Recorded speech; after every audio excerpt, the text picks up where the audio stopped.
What was Hurricane Ian, as we've been saying, is now a tropical storm hitting parts of Florida. This is a live look from Winter Park, Florida. That's just north of Orlando there in the central part of the state. State is getting its first look at the devastation from when the storm made landfall on the west coast yesterday, nearing a Category 5. It was a Category 4. 5 is the strongest storm you can have in the U.S. Right now, more than 2 million people in Florida are without power. The biggest concern overnight was the storm surge. Take a look at what it looks like in Naples. You can see a ton of debris, even a fridge floating in high waters. And take a look at this. Flood waters were so bad in the Naples area, firefighters and rescue crews couldn't get out in their fire trucks. You can see those high waters at the fire station. Crews still went out, though, riding around the area on jet skis and flooded streets, looking to help anyone that may be in need. Another video shows the moment when firefighters rescued a woman that was trapped inside of her car. The firefighter, who was in waist-high water, had to use a tool to smash the backseat window and used a rope to get her to safety. It's an all-hands-on-deck response right now. Yeah, boy, there were a lot of rescues. I mean, hundreds and hundreds of rescues in that area. So it includes 30,000 linemen that have come into the state to try and restore power, 7,000 National Guard troops to help with the cleanup, 1,600 high water vehicles for the rescue efforts.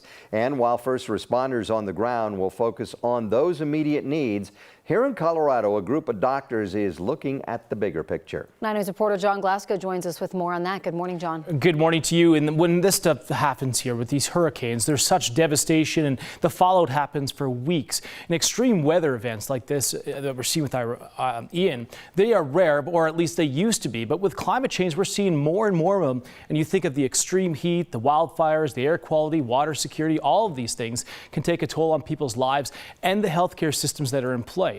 So the CU School of Medicine has a climate and health program that focuses on the impact of climate change on human health. Dr. Jay Lemery, he is a co-founder and professor at CU Anschutz Medical Campus. He said that there are immediate health impacts after an event like a hurricane, but also longer-term physical and mental impacts too. Wildfire or hospitalization, or they lost their home from a flood. These are all things that, the acute event, you don't want to drown or get hit by a flying piece of wood or get burned. But then when that's over, your home is unlivable and you have to move. Maybe you don't have resources to move. And your children are with you and they're suffering as well. So there are physical health risks related with any weather event, flooding or air quality and structural damage as well. But Dr. Lemery says, don't forget about the mental health impact as well. In Florida, many people are losing their homes and having their finances destroyed. There'll be the stress of recovery, and all that affects our health too. And you think a lot of these people have lived in Florida for a number of years. They can expect that a hurricane is likely going to come, but you can't really prepare for something this devastating. We said this is the 5th strongest storm on record. You've really got to be prepared, but also be ready to leave at a moment's notice, which a lot of people did. We saw thousands of people that are already in those evacuation centers with the Red Cross. But this is something that is going to have a long-term impact on a lot of these people. We're seeing those images already this morning. Well, look at the Marshall Fire survivors, right? I mean, they're still going through it. I mean, this is a really, really long recovery, and it's just beginning. It's just beginning for the people in Florida. I mean, there are so many things that they're going to have to go through: physical, mental, stress, finances, rebuilding. There's a lot. Yeah, where do you even start, right? Right. Right now, it's just stay safe and find higher ground. Right. Yeah. And as devastating as the Marshall Fire was for all those people, this is so much bigger. Yeah, a lot more people. A lot more people affected. Massive. It's just brutal. All right. Thank you, John. You're welcome. So right now, many people, well, they just can't afford to buy a home in Colorado because of high prices. But reporter Darius Johnson joins us in Denver now. And Darius, experts say there are things that can be done to make these houses more affordable. Hey there, Gary. Yeah, those experts have listed off a couple of things. Some of those things including new zoning regulations, land use changes, and even more housing options. Now, according to a new study at the Colorado Future Center at Colorado State, housing prices would have to drop by 32% across the state to reach the same level of affordability that we saw back in 2015. However, that's not a solution, because that would also decimate home values, causing considerable pain to current homeowners. We spoke to a couple of researchers, a part of the study, who says even if the market shifts, more has to be done to maintain it for the sake of those homeowners in Colorado.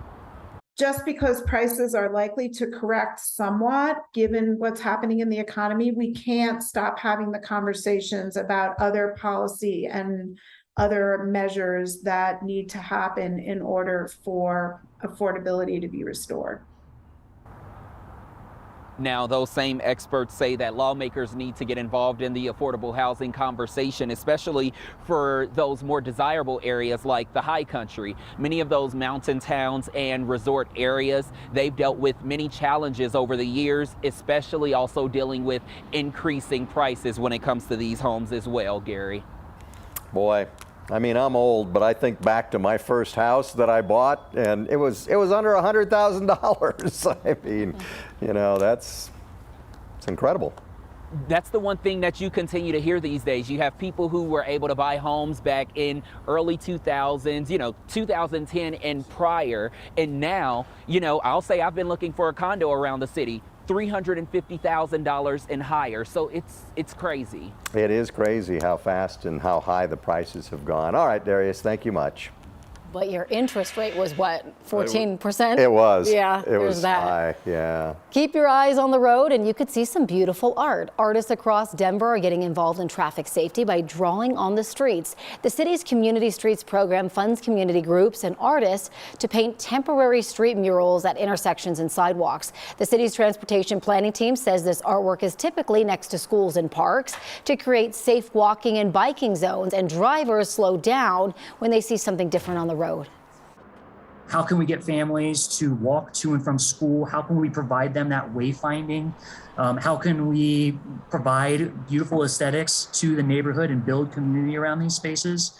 I think that's really ultimately what the Community Streets program offers our residents here in Denver, is that outlet, is that opportunity to create place. The city reviews proposals for the murals beforehand to make sure the projects don't create any safety hazards. Johnson says they've approved about 30 projects over the last 2 years.